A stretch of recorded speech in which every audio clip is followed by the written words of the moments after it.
Answer.com. This is Chicago's Morning Answer with Dan Proft and Amy Jacobson on AM 560. The Answer.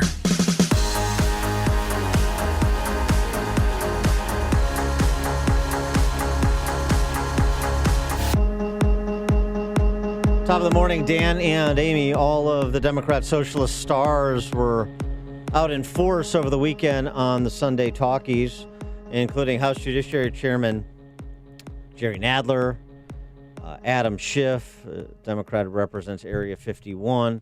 He had perhaps, in my view, the most outlandish statement on this week, making this comparison. The obstruction of justice in particular in this case is far worse than anything that Richard Nixon did. The break-in by the Russians of the democratic institutions, a foreign adversary, far more significant than the plumbers breaking into the Democratic headquarters. So, yes, I would say in every way this is more significant than Watergate. Does Jerry Nadler agree enough to move forward with impeachment?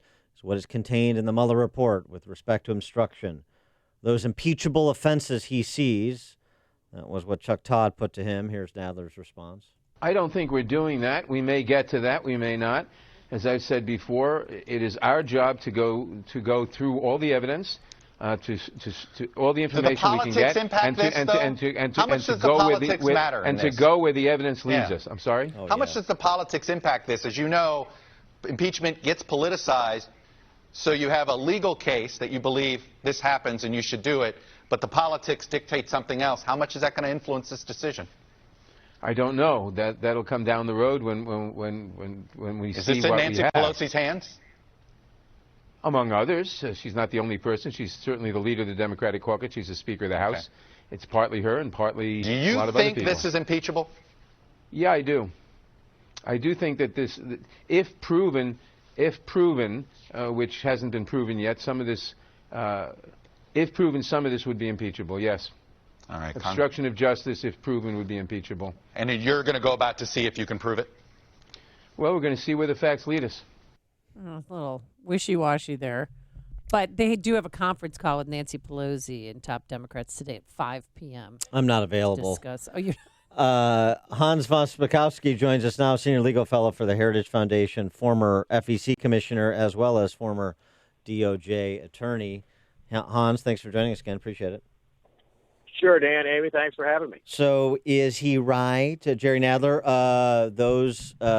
what's contained in the Mueller report, obstruction of justice, those are impeachable offenses?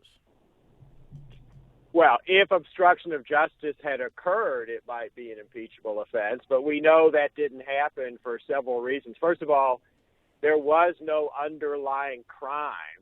They were trying to obstruct investigation of or obstruct justice of. Second, we know from the Mueller report that there were absolutely no restrictions or limitations of any kind put on Bob Mueller and his huge team of people. So no, there was no interference in the investigation. And third, the president could have asserted executive privilege and prevented Bob Mueller from speaking to people in the White House, like his White House counsel. That did not happen. Mueller got full and complete access to folks in the White House. So I don't know where they think there was obstruction, because there wasn't any. Okay. Well, they pointed out, 10 instances of potential obstruction with McCann trying to get rid of Mueller and other people, Corey Lewandowski trying to encourage Jeff Sessions to be, to make this investigation go away. But you don't see that at all as obstruction or possible potential obstruction? I don't, because one of the things that the ignorance that Nadler and others show of the law is actually quite something. Look, to prove obstruction of justice, you have to prove a corrupt intent or a corrupt motive. The motive clearly, if you read through the report here, was the president not trying to cover up some kind of crime, which is what Richard Nixon was doing. No, his intent was he was angry, and understandably so, because he was being falsely accused of committing a crime that didn't happen. So they wouldn't even be able to prove a corrupt intent over the fact that he wanted Bob Mueller fired. He didn't think there was any reason for a special counsel investigation, and he turned out to be correct. Well, and more than that, he was also, when he first got wind of it, according to the Mueller report, and he said, I'm effed. This is the end of my administration and so forth. That's been misreported or reported out of context in certain outlets. The understanding that he was conveying is, well, I know if you get an independent counsel, it just kind of eats up all of the attention of your administration, so it's going to negatively impact my ability to govern. That's what he was suggesting. And by the way, Mark Penn, writing in The Hill, who was there in 1998 when President Clinton was impeached, he writes, I was working there with former Clinton when he pondered whether to send missiles against Osama bin Laden, but was concerned it would be viewed as wagging the dog. We missed bin Laden that day. It was symbolic how everything in the White House was affected by the Monica Lewinsky investigation. It changed everything we did. And yes, there was a good bit of cursing then, too.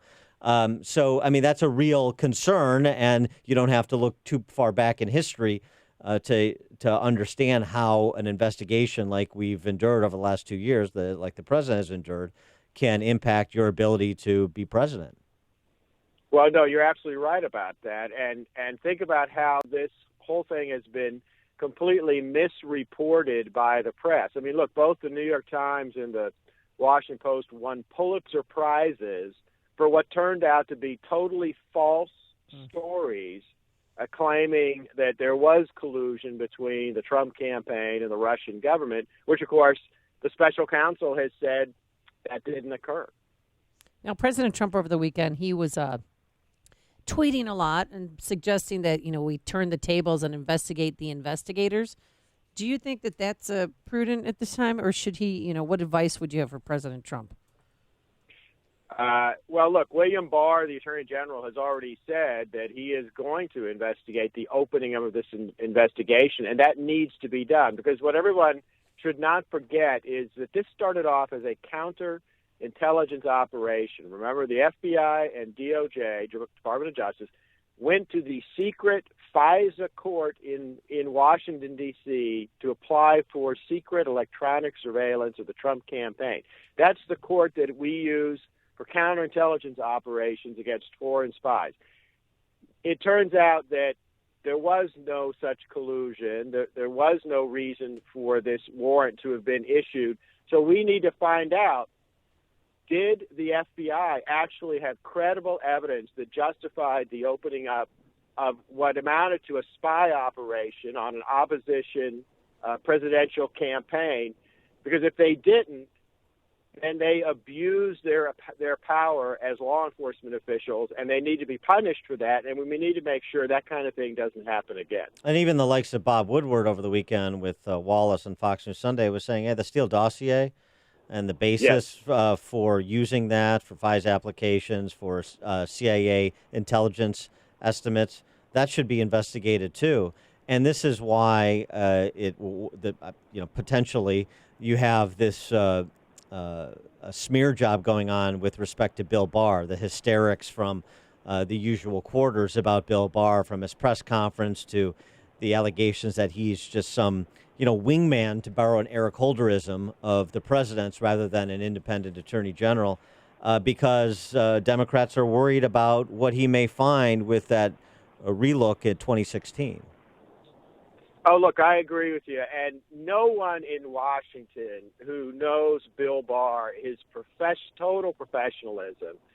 Look, we all know that those attacks are completely partisan attempts to wreck his credibility. He has been following the law and Justice Department rules to the letter with his handling of the Mueller investigation. And what really, I think, bugs the Democrats is that he refuses to give in to their bullying, particularly the bullying of people like Jerry Nadler and Adam Schiff. How concerned should the president continue to be about the ongoing investigations? Can't forget about those. Most notably the one being conducted by the Southern District of New York, particularly against the backdrop of congressional Democrats saying their investigations into Trump finances and everything else Trump-related will continue. Oh, I think he should be concerned, but let's be clear. For example, the demand by the House Ways and Means Committee for all of the tax returns of the president, including that of his companies, they have no legitimate basis for that investigation. It has no legislative purpose. And it's clearly just a partisan attempt to find absolutely anything they can on the president so they can reverse the results of the 2016 election. It's really sad that we have come to a point in this country where they think that kind of behavior is acceptable. He is Hans von Spakovsky, Senior Legal Fellow for the Heritage Foundation, former FEC Commissioner and DOJ Attorney. Hans, thanks as always for joining us. Appreciate it. Sure thing. Thanks for having me. And he joined us on our turnkey.pro answer line. This is the morning show more Chicago radio listeners are choosing. This is Chicago's Morning